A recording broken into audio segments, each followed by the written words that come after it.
Dalton, o que está acontecendo com a dívida pública no terceiro mandato do Lula? Ela está realmente subindo tanto assim ou é só manchete exagerada? Calma, Milo. Antes de qualquer coisa, a gente precisa entender do que está falando quando diz dívida pública. Senão, parece só um número assustador na tela da TV. Dívida pública é simples na essência. É tudo o que o governo deve, porque gastou mais do que arrecadou ao longo do tempo. Quando o governo fecha o ano no vermelho, ele emite títulos, toma dinheiro emprestado e promete pagar lá na frente com juros. Esses títulos são comprados por bancos, fundos de investimento, seguradoras, pessoas físicas e também por instituições no Brasil e no exterior. No caso do Brasil, o indicador que virou protagonista no terceiro mandato do Lula tem nome e sobrenome: Dívida Bruta do Governo Geral, a famosa DBGG. Ela soma o que devem União, INSS, estados e municípios, sem descontar ativos. É o número que o Banco Central usa como referência quando você lê que a dívida está em tantos por cento do PIB. Agora, vamos ajustar o cenário. Quando Lula tomou posse em janeiro de 2023, o Brasil vinha de um ciclo peculiar. A dívida tinha explodido na pandemia, mas depois recuou com inflação alta, juros reais elevados e uma recuperação do PIB nominal. Em 2022, a dívida bruta fechou em algo como 73% do PIB, um dos níveis mais baixos desde 2016, depois de ter batido quase 90% no auge da pandemia. Em reais, algo na casa de 7,2 trilhões no fim de 2022. A partir daí, começa o terceiro mandato. E aí a pergunta vira: o que aconteceu com essa dívida de 2023 em diante? Primeiro, 2023 foi o ano da virada de marcha na política fiscal. O novo governo entrou recompondo gastos que estavam comprimidos, reforçando programas sociais, reajustando o salário mínimo com ganho real e reativando investimentos. Ao mesmo tempo, herdou uma estrutura pesada de despesas obrigatórias e juros muito altos. No balanço do ano, o setor público consolidado fechou 2023 com déficit primário de cerca de 2,3% do PIB. Déficit primário é o resultado das contas do governo sem contar juros, ou seja, mesmo antes de pagar juros, a conta já estava negativa. Os juros, por sua vez, ficaram em torno de 6,6% do PIB naquele ano, um dos maiores patamares desde meados da década passada. Somando déficit primário e juros, o resultado nominal, que é o que realmente importa para a trajetória da dívida, ficou perto de 9% do PIB, um rombo grande. Qual foi o efeito disso na dívida? A DBGG subiu e encerrou 2023 em torno de 74% do PIB, algo como 8,1 trilhões de reais. Em termos de proporção do PIB, não parece um salto gigantesco, mas é uma mudança de direção. A dívida, que vinha caindo desde o pico da pandemia, volta a subir. Por que isso importa? Porque a dinâmica da dívida é um jogo de forças entre quatro coisas: o tamanho do juro que o governo paga, o resultado primário, se o governo gasta mais do que arrecada antes do juro, o crescimento do PIB nominal, fatores como câmbio e revisões estatísticas. Em 2023, o juro alto e o déficit primário empurraram a dívida para cima. O crescimento do PIB ajudou a segurar um pouco, mas não o suficiente para manter a queda. Aí vem 2024, o primeiro ano cheio com o novo arcabouço fiscal valendo. Esse arcabouço é a regra que substituiu o antigo teto de gastos. Em vez de dizer a despesa só pode crescer pela inflação, ele faz o seguinte: amarra o crescimento das despesas ao crescimento das receitas, com um intervalo de mínimo e máximo. Se a arrecadação cresce, o governo pode aumentar um pouco o gasto. Se a arrecadação frustra, o crescimento da despesa é mais apertado. Em paralelo a uma meta de resultado primário, o governo se compromete a mirar um déficit perto de zero num intervalo de tolerância.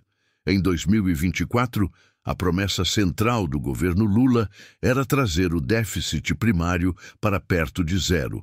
No fim do ano, o governo central anunciou um déficit de pouco menos de 0,1% do PIB, pela metodologia que exclui alguns itens extraordinários, como gastos com desastres naturais. Já olhando todo o setor público consolidado, a leitura é de um déficit um pouco maior, mas bem menor do que em 2023. O que isso sugere? Que, do ponto de vista do fluxo, o governo conseguiu reduzir bastante o buraco entre receita e despesa, ainda que não tenha virado superávit, de fato, numa definição mais ampla. Só que a dívida não responde só a essa conta, ela também absorve o efeito dos juros. E os juros continuam altos. Em 2024, apesar de algum alívio na margem, o Brasil ainda operava com uma das maiores taxas reais de juros do mundo. O resultado, mesmo com o déficit primário menor, a dívida bruta fechou 2024 em torno de 76% do PIB, por volta de 9 trilhões de reais. Foi uma alta de um pouco mais de 2 pontos percentuais de PIB em relação a 2023. Ou seja, o ritmo de aumento da dívida diminuiu em comparação a 2023, mas ela continuou subindo. Até aqui, a fotografia é a seguinte: 2022, dívida bruta na casa de 73% do PIB. 2023, volta a subir, para cerca de 74%. 2024, sobe mais para algo em torno de 76%. Agora a gente entra em 2025. E é aí que começam as manchetes que você deve ter visto, com números na casa dos 10 trilhões de reais. Pelos dados mais recentes, a dívida bruta do governo geral chegou perto de 78,5% a 79% do PIB em outubro, o que significa algo próximo de 9,9 a 10 trilhões de reais de estoque. Em um ano, de janeiro a outubro de 2025, a dívida aumentou tanto em termos nominais quanto como proporção do PIB. Parte desse movimento vem de novo do custo dos juros, que segue pressionado. A taxa básica continuou elevada para combater a inflação, e uma parcela grande dos títulos da dívida está indexada à Selic, o que faz com que cada ponto de juro pese mais na conta. Em alguns meses de 2025, os juros pagos pelo setor público passaram de 90 bilhões de reais num único mês. Ao mesmo tempo, o lado primário ainda não estabilizou de forma confortável. Em outubro de 2025, o governo central registrou um superávit robusto naquele mês, mais de 30 bilhões de reais, o que é um sinal positivo. Mas, no acumulado do ano, o setor público ainda mostrava um déficit relevante, acima da meta proposta para o ano.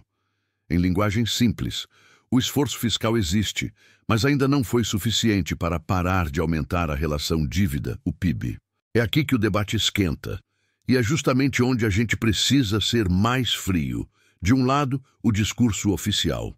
A equipe econômica argumenta que o país saiu de um rombo grande em 2023, reduziu o déficit em 2024, está, aos poucos, reequilibrando contas e aposta numa combinação de aumento de arrecadação, crescimento econômico e controle gradual de gastos para estabilizar a dívida mais à frente. A leitura é: o aumento da dívida no começo do mandato seria uma espécie de custo de transição para reorganizar programas sociais, investimentos e políticas públicas, dentro de um novo regime fiscal que, com o tempo, traria a trajetória de volta para algo sustentável. Do outro lado, uma parte importante dos economistas olha para os números e faz outra leitura. Eles apontam que, em apenas alguns anos de governo, a dívida bruta já subiu vários pontos percentuais do PIB. O déficit nominal médio, que inclui juros, ficou bem alto na comparação histórica recente. O novo arcabouço fiscal foi sendo preenchido com exceções, manobras e despesas fora da meta. E as projeções de dívida para os próximos anos mostram uma tendência de alta se nada mudar no ritmo de gastos e na estrutura de receitas. Há estudos que projetam, por exemplo, um aumento em torno de 10 a 11 pontos percentuais do PIB na dívida ao longo do quadriênio do terceiro mandato. Outros cenários, mais pessimistas, alertam que, sem ajuste adicional, a dívida poderia continuar subindo por muitos anos, elevando o risco de o país entrar num ciclo de juros altos, permanentes, para compensar o risco percebido pelos investidores. Entre esses dois polos, a narrativa oficial mais otimista e a crítica mais dura, existe um ponto em comum. Quase todo mundo concorda que a chave da história é o resultado primário estrutural. Não basta ter um mês ou outro de superávit ou reduzir o déficit em um ano específico. O que vai determinar a trajetória da dívida é se o Brasil consegue, de forma recorrente, gerar superávites primários suficientes para compensar o peso dos juros. E isso, Milo, passa por escolhas difíceis. A conta da dívida pública se fecha com 4 botões. Quanto o governo arrecada de impostos e contribuições, quanto gasta com políticas sociais, funcionalismo e previdência, quanto investe em infraestrutura e qual é o juro que o Banco Central precisa praticar para manter a inflação sob controle num ambiente de mais ou menos confiança fiscal. A discussão técnica hoje é menos a dívida está alta ou baixa e mais a trajetória dela está ficando melhor ou pior com as decisões atuais.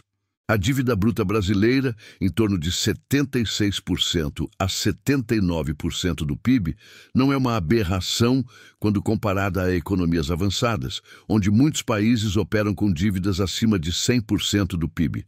Mas, para um emergente com histórico de inflação alta, juros elevados e volatilidade política, essa mesma dívida pesa muito mais. O mercado exige prêmio maior, os juros sobem e isso alimenta um ciclo de mais gastos com juros que exigem mais emissão de dívida.